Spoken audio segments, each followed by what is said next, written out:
Il y a une puissance dans le sang de Jésus que l'ennemi ne peut supporter. Il y a protection, victoire et percée pour ceux qui comprennent véritablement ce que signifie invoquer le sang de Jésus.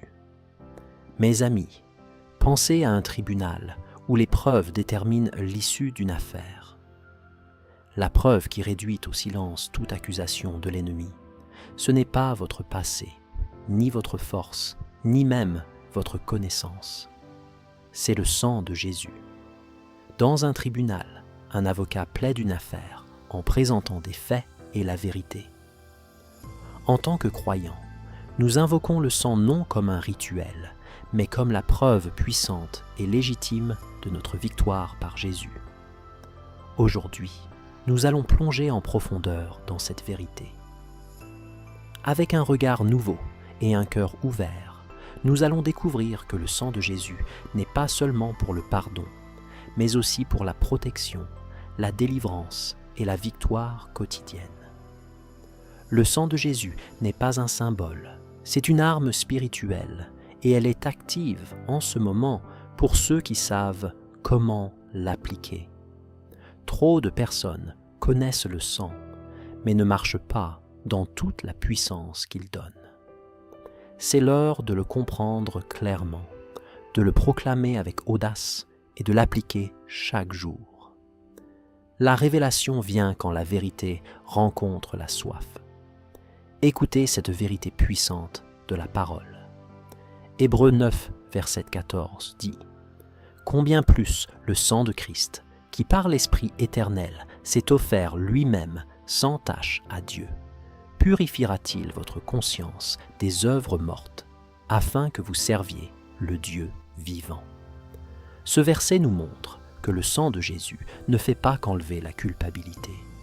Il nous donne la force de marcher dans notre destinée et de servir Dieu avec un cœur pur et rempli d'assurance. Pensez à cette analogie. Un badge de sécurité donne accès à une zone restreinte. Personne n'entre s'il ne possède l'identification requise. Vous ne discutez pas avec la porte. Vous ne suppliez pas le gardien. Le badge parle pour vous. Le sang de Jésus est ce badge divin qui vous accorde accès, protection et autorisation dans le domaine spirituel. Cela ne repose pas sur vos émotions ni sur ce que vous ressentez à l'instant, mais sur l'œuvre achevée de Jésus à la croix. Et une fois que vous comprenez cela, vous ne vous battez plus pour la victoire. Vous vous battez à partir d'une position de victoire. Aujourd'hui, je vais vous montrer comment invoquer le sang de Jésus avec clarté, foi et compréhension. Je vais aussi prier une prière puissante avec vous, au nom puissant de Jésus. Alors, regardez jusqu'à la fin et ouvrez vos cœurs pour recevoir les bénédictions de cette prière. Maintenant, découvrons cette première vérité. Le sang de Jésus parle. Mes amis, le sang de Jésus n'est pas silencieux. Il parle plus fort que la culpabilité, plus fort que la honte et plus fort que la voix de l'ennemi. La Bible nous dit dans la Genèse que le sang d'Abel criait du sol après qu'il eût été tué. C'était le sang d'un homme. Mais le sang de Jésus parle mieux que celui d'Abel. Il ne crie pas pour la justice ou la vengeance. Il proclame la miséricorde, la rédemption et un nouveau départ. C'est la voix la plus puissante dans le domaine spirituel. Et lorsque nous l'invoquons par la foi, il réduit au silence l'accusateur et brise le fondement légal que l'ennemi essaie d'utiliser contre vous. C'est pourquoi le sang n'est pas quelque chose que vous mentionnez seulement lors de la Sainte Seine ou pendant la prière. C'est quelque chose que vous appliquez, que vous proclamez, que vous croyez et sur lequel vous vous tenez fermement. Quand le sang est proclamé avec foi, il active l'intervention divine. Vous ne demandez pas simplement une protection, vous déclarez ce qui a déjà été payé. Le sang de Jésus est la preuve d'une œuvre achevée. Ce n'est pas le début de l'espérance, c'est la preuve que l'espérance est scellée. Ce n'est pas une idée religieuse ou un acte symbolique, c'est une vérité spirituelle. Quand Jésus a versé son sang, chaque goutte portait une autorité. Elle n'a pas été gaspillée. Elle n'a pas été versée par accident. Elle a été versée avec un but divin. Chaque goutte portait votre nom. Chaque goutte proclamait pardon, guérison et restauration. Alors, quand vous invoquez le sang, vous ne suppliez pas, vous rappelez à l'ennemi que vous êtes couvert, parce qu'il ne peut être annulé. C'est pourquoi le sang doit être compris comme plus qu'un événement historique. C'est une puissance active. Dans Exode 12, les Israélites ont appliqué le sang d'un agneau sur leur linteau. Ce n'était pas pour la décoration, ce n'était pas un rituel symbolique, c'était une protection divine. Pendant le jugement, le destructeur est passé au-dessus de chaque maison qui avait le sang. Cela ne dépendait pas de qui était dans la maison, ni de ce qu'il ressentait. Cela dépendait d'une seule chose, le sang. Cela nous révèle quelque chose de puissant. Le sang de Jésus agit non selon vos sentiments, mais selon votre foi. Quand vous l'appliquez, même si vous vous sentez faible, il parle pour vous. C'est pourquoi le sang doit être proclamé et appliqué, surtout lorsque vous vous sentez le plus vulnérable. Il ne s'agit pas de votre perfection, il s'agit de la sienne. Laissez-moi vous dire quelque chose de personnel, mes amis. Il y a des moments où le poids de la vie devient lourd. Je n'ai pas toujours les mots. Parfois, je me sens fatigué et accablé. Mais quand je dis ça, je proclame le sang de Jésus. Quelque chose change dans l'atmosphère.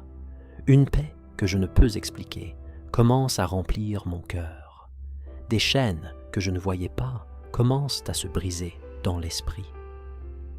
Quand vous invoquez le sang de Jésus, l'ennemi sait exactement ce que cela signifie. Les forces des ténèbres reconnaissent la puissance de cette déclaration. Ce n'est pas un charme ni une formule magique. C'est une déclaration légale dans le domaine spirituel. Elle dit « J'appartiens à Jésus ». Elle dit « Accès refusé ». Elle dit « Aucune arme formée contre moi ne prospérera ». Et c'est cela que nous devons saisir chaque jour. Apocalypse 12, verset 11 dit « Ils l'ont vaincu à cause du sang de l'agneau et à cause de la parole de leur témoignage, et ils n'ont pas aimé leur vie jusqu'à craindre la mort. » Ce verset est souvent cité, mais souvent mal compris. Il ne dit pas que le sang seul a tout fait. Il dit qu'ils ont vaincu par le sang et par leurs paroles. Cela montre que vos paroles comptent.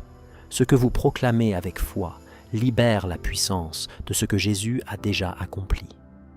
Vous ne créez pas la victoire, vous l'activez. Le sang de Jésus n'attend pas d'être puissant, il l'est déjà. Mais votre accord avec cette vérité le libère dans votre vie. Alors, quand vous dites « Je proclame le sang de Jésus », vous déclarez ce qui est déjà établi dans la volonté de Dieu. Il y a une histoire dans le livre de Josué, où Rahab attacha un cordon écarlate à sa fenêtre. C'était le signe de sa protection pendant la destruction de Jéricho. Ce cordon écarlate est une image prophétique du sang. Il a marqué sa maison. Il l'a protégée, elle et sa famille. Ce n'était ni une épée, ni un mur, ni une armée. C'était un signe. De la même manière, lorsque nous invoquons le sang de Jésus sur nos maisons, nos proches, notre santé, notre esprit et notre avenir, nous les marquons de la protection divine. Nous déclarons « Cela appartient au Seigneur. Cette maison est couverte, ce corps est guéri, cet avenir est sécurisé. Mes bien-aimés sont entourés par la puissance de Dieu et gardés sous sa couverture divine. Au nom de Jésus, nous revendiquons ce que son sang a déjà accompli. Mes amis, comprenez que l'ennemi agit par accès légal. C'est un voleur, mais il cherche des portes ouvertes. le péché, la peur, l'amertume et la désobéissance ouvrent des brèches. Mais le sang de Jésus ferme ces portes. Lorsque vous confessez vos péchés et invoquez le sang, vous n'êtes pas seulement pardonné, vous êtes purifié. C'est pourquoi 1 Jean, verset 7, dit « Mais si nous marchons dans la lumière, comme il est lui-même dans la lumière, nous sommes en communion les uns avec les autres. Et le sang de Jésus, son Fils, nous purifie de tout péché. » Il ne s'agit pas seulement d'être désolé, mais d'être purifié. Le sang accomplit ce que l'effort ne peut pas accomplir. Il fait ce que les larmes seules ne peuvent pas faire. Il lave, il restaure et vous prépare à marcher dans la victoire. Alors, mes amis, ne soyez pas passifs face à cette vérité. N'invoquez pas le sang seulement en temps de crise. Proclamez-le chaque jour. Appliquez-le avec compréhension. Déclarez-le avec autorité. Il y a de la puissance dans votre voix lorsqu'elle s'accorde avec son sang. Il y a de la puissance dans votre maison lorsqu'elle est couverte par son sang. Il y a de la puissance dans votre avenir lorsqu'il est placé sous son sang. Vous n'êtes ni sans force, ni oublié, ni exposé. Vous êtes couvert, protégé et marqué par une puissance qui ne perd jamais sa force. Voyons maintenant une autre vérité. Le sang de Jésus brise les chaînes. Mes amis, il existe des chaînes invisibles aux yeux, mais bien réelles. Les chaînes de la peur, de l'anxiété, du tourment, de l'addiction et des cycles qui se répètent de génération en génération. Ce sont des chaînes qu'aucune force humaine ne peut briser. Mais le sang de Jésus porte le pouvoir de détruire toute chaîne spirituelle et toute forme cachée d'esclavage. Lorsque le sang est appliqué, aucune malédiction ne peut subsister. Quand il est invoqué, aucune forteresse ne peut tenir. Il n'existe pas d'obscurité trop profonde, ni d'emprise trop forte pour que le sang ne puisse la percer. Peut-être avez-vous essayé pendant des années d'être libre, mais au moment où vous vous placez sous le sang de Jésus avec foi et abandon, ces chaînes commencent à perdre leur pouvoir. Ce que les conseils, les habitudes ou la discipline ne peuvent réparer, le sang peut le guérir et le purifier en un instant. Non à cause d'une émotion, mais en raison d'une autorité divine. Non parce que vous avez prononcé les bons mots, mais parce que vous avez invoqué la véritable puissance. Et cette puissance réside dans le sang. L'un des récits les plus négligés des Écritures est celui de la délivrance de l'homme possédé dans la région des Gadarénas. Cet homme vivait parmi les tombeaux, enchaîné par d'autres, et même s'il brisait les chaînes physiques, il demeurait lié spirituellement. Dans Marc 5, verset 15, il est écrit « Ils vinrent auprès de Jésus et virent le démoniaque, celui qui avait eu la légion, assis, vêtu et dans son bon sens, et ils furent saisis de frayeur. » Cet homme était lié par quelque chose de bien plus puissant que des chaînes naturelles. Personne ne pouvait l'aider. Mais Jésus est venu et il a été libéré. Il n'avait pas besoin d'un processus, d'un programme ou de persuasion. Il avait besoin de puissance. Et cette même puissance qui l'a ramené à la raison coule dans le sang de Jésus. Vous n'avez pas à rester lié lorsque le sang a déjà proclamé votre liberté. Nous devons comprendre que le sang ne se contente pas de sauver. Il brise le joug de l'oppression. Il brise l'emprise des malédictions générationnelles. Il met fin au cycle de la défaite. Beaucoup d'entre vous mènent les mêmes combats que vos parents ou vos grands-parents. Des schémas de péché, de dépression, de maladie, de manque, de divorce et de confusion ont marqué votre lignée familiale. Mais au moment où vous invoquez le sang de Jésus sur votre lignée, vous déclarez que ces schémas s'arrêtent avec vous. Vous affirmez « Le sang de ma lignée naturelle peut porter des faiblesses, mais le sang de Jésus porte la liberté, et son sang parle plus fort que toute malédiction du passé. » Ce n'est pas simplement un encouragement, c'est une vérité spirituelle. C'est l'héritage de tout croyant qui se tient dans la foi. L'ennemi se cache souvent dans ce qui paraît familier. Il utilise des schémas et des douleurs pour rendre l'esclavage normal. Mais ce qui semble normal pour l'homme doit se soumettre à l'autorité de la croix. Votre esprit peut s'être habitué aux chaînes, mais votre être intérieur sait que vous avez été créé pour la liberté, et le sang de Jésus vous donne accès à cette liberté. Lorsque vous dites « Je proclame le sang de Jésus sur ma vie », vous ébranlez les fondations de tout système démoniaque qui a tenté de vous contrôler. Le sang confond l'ennemi. Il lui rappelle sa défaite. Il lui rappelle que son accès est refusé. Il lui rappelle que votre identité est désormais marquée par Dieu. Vous n'êtes plus ce que vous étiez. Vous êtes ce que Dieu déclare que vous êtes, à cause du sang.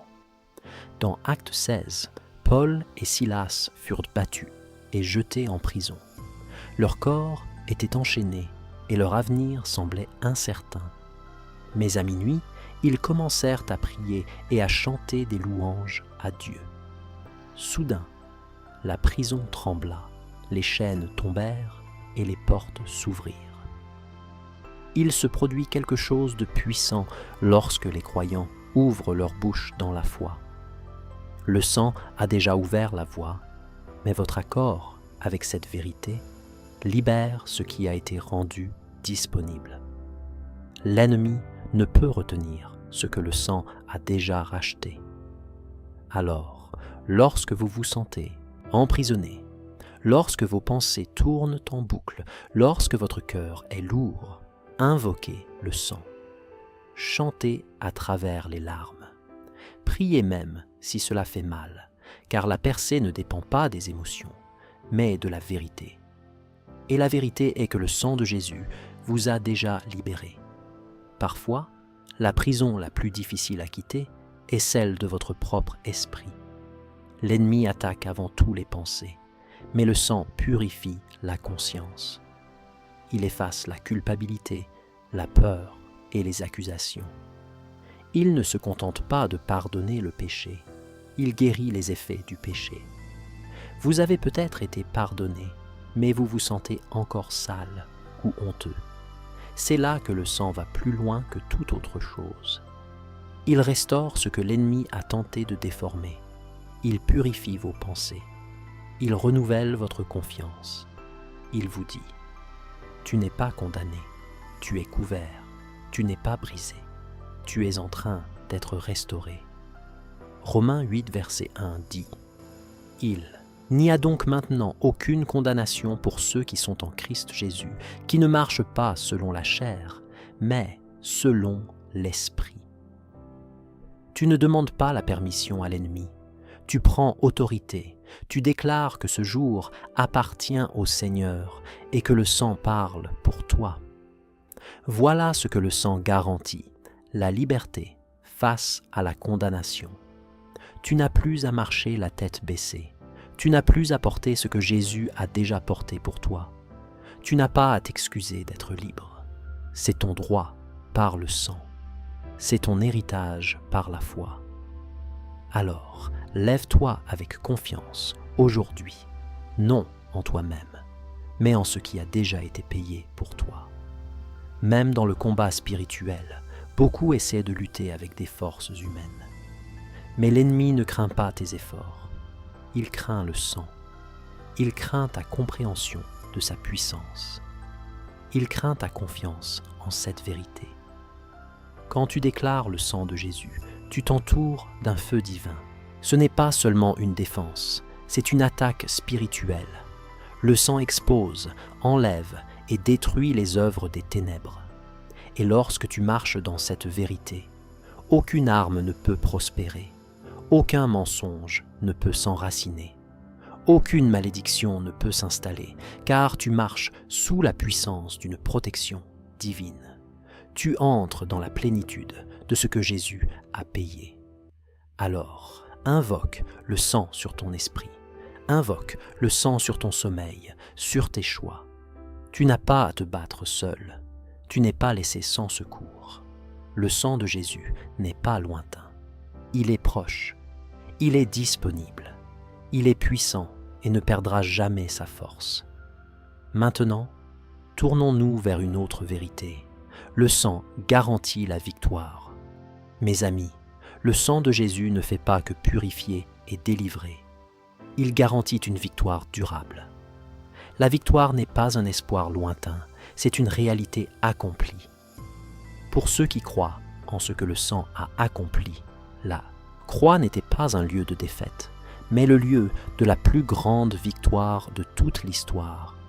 Et cette victoire a été scellée par le sang de Jésus. Beaucoup de croyants vivent des cycles de haut et de bas, parce qu'ils n'ont pas pleinement saisi ce que le sang a déjà réglé. Tu n'as pas besoin de continuer à affronter les mêmes batailles encore et encore. Tu n'as pas besoin de douter face à la prochaine tempête. Le sang a déjà déclaré que tu es plus que vainqueur par Christ Jésus. Tu ne combats pas pour obtenir l'approbation, mais depuis une position de victoire. Et cette victoire n'est ni temporaire, ni fondée sur tes émotions, mais sur la vérité inébranlable du sang. Il existe une histoire puissante dans l'Ancien Testament que l'on oublie souvent en parlant de victoire. Dans 2 Rois 3, les rois d'Israël, de Juda et d'Édom étaient en guerre contre Moab. Ils manquaient d'eau, étaient encerclés et sans issue. Mais le prophète Élisée déclara que Dieu leur donnerait la victoire sans qu'ils combattent de manière ordinaire. Et quelque chose de puissant se produisit. Dans 2 Rois 3, verset 22, il est écrit « Le matin, au lever du soleil, l'eau reflétait une lumière rouge et les Moabites, de l'autre côté, la virent comme du sang. Ce qu'ils prirent pour du sang leur fit croire qu'un combat avait déjà eu lieu, et dans leur confusion, ils furent vaincus. Ce qu'ils ont vu n'était pas du vrai sang, mais cela devint un signe de victoire. Réfléchis bien à ceci. Si l'apparence seulement de quelque chose ressemblant au sang a causé la défaite des ennemis, combien plus de puissance porte le véritable sang de Jésus contre chaque ennemi de ton âme? Le sang de Jésus ne t'aide pas seulement à survivre, il te fait triompher. Il fait taire les mensonges qui veulent voler ton identité. Il désarme la peur qui cherche à voler ta paix. Il détruit les plans secrets de l'ennemi. Voilà pourquoi tu dois le proclamer. Pas seulement y penser, ni y croire en silence, mais le déclarer avec autorité. Quand la tentation surgit, dis à voix haute, je proclame le sang de Jésus sur mes pensées. Quand la peur serre ta poitrine, déclare, je proclame le sang de Jésus sur mon cœur et mon corps. Tu n'es pas une victime dans ce combat. Tu es victorieux par le sang. Le sang de Jésus est aussi ta défense contre les accusations. Le diable est appelé l'accusateur des frères. Il sait rappeler ton passé, chuchoter des mensonges sur ta valeur et te blâmer pour des choses qui ne sont même pas ta faute. Mais chaque fois qu'il parle, le sang de Jésus parle plus fort. Ésaïe 54, verset 17, dit « Aucune arme forgée contre toi ne réussira, et toute langue qui s'élèvera contre toi en justice, tu la condamneras. Tel est l'héritage des serviteurs de l'Éternel, et leur justice vient de moi, dit l'Éternel. C'est ton bouclier, ta fondation. Tu ne te tiens pas sur ta propre justice, mais sur ce que le sang a rendu possible. Et c'est pour cela que l'ennemi ne peut pas gagner, sauf si tu abandonnes ta position. Et aujourd'hui, mes amis, il est temps de reprendre cette position. Il existe des batailles invisibles aux yeux, mais bien réelles. Des résistances spirituelles, des retards inexplicables, des attaques contre ton avancement, des confusions soudaines juste avant ta percée. Mais ces tactiques s'effondrent lorsque le sang est déclaré avec foi et compréhension. Quand tu te lèves le matin et que tu dis « Je proclame le sang de Jésus sur cette journée », tu entres dans le camp de la victoire, tu prends ta place d'autorité. Tu places la direction de ta vie sous l'autorité de Dieu. Tu n'espères pas simplement de bonnes choses, tu t'alignes sur ce qui a déjà été remporté. La victoire ne dépend pas de l'absence de combat, mais de la présence de la puissance. Et le sang de Jésus est la puissance suprême. Le sang couvre aussi ta destinée. Beaucoup commencent bien, mais ne finissent pas bien. Ils sont distraits, découragés ou trompés en chemin. Mais lorsque tu demeures sous le sang, ton chemin devient plus clair. Tu n'es pas seulement protégé, tu es aussi guidé. Dieu commence à diriger tes pas, à ouvrir des portes et à fermer celles qui ne sont pas sa volonté. Le sang ne nettoie pas seulement le passé, il protège aussi l'avenir. Alors, invoque le sang sur tes décisions, invoque le sang sur ton appel, invoque le sang sur tes relations. Car lorsque le sang agit, la confusion ne peut rester. Lorsque le sang agit, la manipulation est exposée. Lorsque le sang agit, l'ennemi est forcé de reculer. Souvenons-nous aussi que le sang parle d'unité. La division, les conflits et les offenses sont des armes que l'ennemi utilise pour affaiblir l'Église. Mais lorsque nous venons tous sous le sang, nous formons une seule famille, différents parcours, différentes histoires, mais une seule rédemption. Et il y a de la puissance dans cette unité. C'est ce que le sang de Jésus rend possible, pas seulement le pardon. Le psaume 133, verset 1, dit « Voici qu'il est agréable, qu'il est doux pour des frères de demeurer ensemble. » L'unité apporte la puissance, et lorsque les croyants se rassemblent et déclarent le sang de Jésus sur leur maison, leur ville et leur nation, les choses changent. Les territoires se transforment, les batailles spirituelles se brisent, les réveils s'allument. Le sang unit et le sang couvre. Le sang de Jésus vous donne également un accès à la présence de Dieu sans crainte. Dans l'Ancien Testament, seul le grand prêtre pouvait entrer dans le Saint des Saints une fois par an. Mais maintenant, à cause du sang, le voile est déchiré. Vous pouvez venir devant Dieu avec assurance. Vous pouvez prier avec confiance. Vous pouvez crier et être entendu. Vous n'avez pas besoin de vous sentir digne pour être accueilli. Le sang a ouvert la voie. Hébreux 10, verset 19 dit « Ainsi donc, frères, puisque nous avons, au moyen du sang de Jésus, une libre entrée dans le sanctuaire. » C'est votre privilège, c'est votre droit en tant qu'enfant de Dieu. Et aucun démon, aucun passé, aucune peur, aucune erreur ne peut vous l'enlever. Alors, aujourd'hui, tenez-vous dans cette victoire. Marchez dans cette victoire. Déclarez-la. Que le sang de Jésus soit votre couverture, votre assurance et votre force. Vous ne combattez pas depuis un lieu de faiblesse, mais depuis un lieu de force. Car le sang a déjà remporté la victoire, et ce que le sang a assuré, personne ne peut le renverser. Le sang de Jésus est votre couverture, votre purification et votre victoire. Peu importe ce que vous avez affronté, peu importe ce qui tente de s'élever contre vous, le sang parle encore en votre faveur. Que ce soit aujourd'hui le jour où vous vous levez dans la foi, où vous parlez avec assurance et vivez dans la victoire assurée par la puissance du sang. Maintenant, à tous ceux qui entendent ma voix, allons devant le Seigneur dans la prière. Je veux que vous priez avec moi, ou que vous écoutiez cette prière avec foi, afin de recevoir toutes les bénédictions qu'elle contient. Prions notre Dieu, bienveillant et aimant. Père céleste, Dieu tout-puissant, tu es le juste, le Dieu dont la voix ébranle toute forteresse et dont le sang scelle la victoire éternelle. Tu es le Saint, celui qui règne avec puissance et ne perd jamais une bataille. À toi la gloire pour toujours. Je te remercie pour le sang de Jésus qui proclame la victoire sur ma vie, qui me lave, qui guérit chaque blessure et qui me rend entier.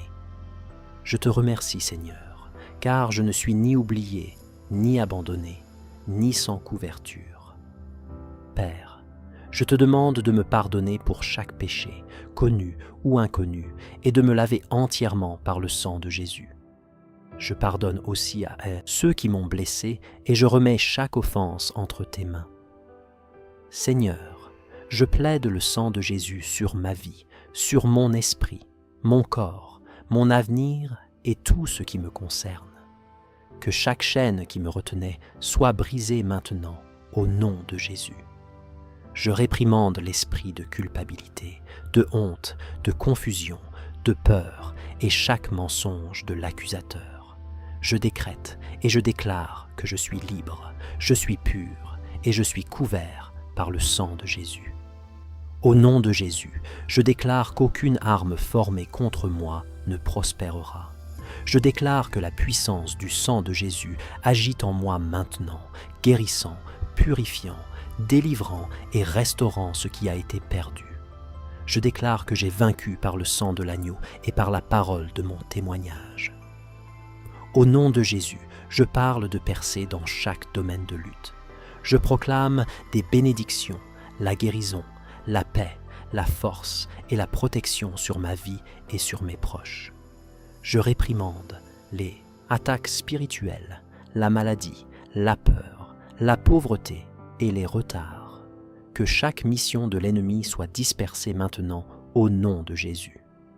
Couvre-nous, Seigneur, sous l'ombre de tes ailes et entoure-nous de tes anges. Je plaide le sang de Jésus sur nos maisons, nos esprits, notre santé et notre destinée. Que ta protection divine entoure et protège chaque partie de nos vies.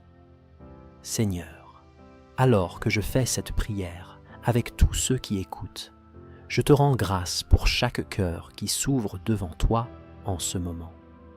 Nous venons en accord en priant les uns pour les autres. Que ton Saint-Esprit descende sur nous. Nous plaidons le sang sur nos familles, nos chemins et chaque décision à venir. Au nom de Jésus, nous revendiquons notre liberté, nous déclarons notre guérison, nous recevons la force et nous marchons dans la victoire. Car à toi appartiennent le règne, la puissance et la gloire pour toujours. Merci Seigneur d'avoir écouté et exaucé ma prière. Au nom puissant de Jésus, je prie. Amen. Si vous avez été béni par ce message, écrivez le mot Amen dans les commentaires. Je déclare que toutes les bénédictions de cette prière reposent maintenant sur vous, au nom de Jésus. Vous pouvez aider à atteindre plus de personnes et à répandre l'Évangile en partageant cette vidéo avec un ami ou un membre de votre famille qui a besoin de cette bénédiction, et en cliquant sur le bouton « J'aime ». Nous sommes reconnaissants envers tous ceux qui soutiennent cette œuvre. Vous êtes bénis pour être une bénédiction. Et maintenant, pour ceux qui écoutent et qui veulent accepter Jésus-Christ comme Seigneur et Sauveur, recevez la grâce de Dieu avec un cœur ouvert et repentant. Commencez là où vous êtes. Votre passé n'a pas d'importance. Jésus est venu chercher et sauver ceux qui étaient perdus. Dieu vous aime. Il n'est pas dans sa volonté que quelqu'un périsse, mais que tous arrivent à la repentance. Répétez cette simple prière du salut. Seigneur Jésus, je reconnais que je suis pécheur et je te demande pardon. Je crois que tu es mort pour mes péchés et que tu es ressuscité d'entre les morts. Je me détourne de mes péchés et je t'invite à venir dans mon cœur et dans ma vie. Je veux te faire confiance et te suivre comme mon Seigneur et Sauveur. Seigneur Jésus, entends ma prière, je te prie. Merci Seigneur de m'avoir sauvé. Amen. Nous voulons aussi que vous sachiez que même si vous ne voyez pas immédiatement de réponse à votre demande de prière, cela ne signifie pas que vous n'avez pas été entendu. Soyez assurés que chaque requête est présentée à Dieu selon sa volonté. Nous croyons au pouvoir de la prière pour apporter réconfort, guérison et direction selon le plan parfait de Dieu. À Dieu soit toute la gloire. Que la grâce et la paix de notre Seigneur Jésus-Christ soient avec vous tous.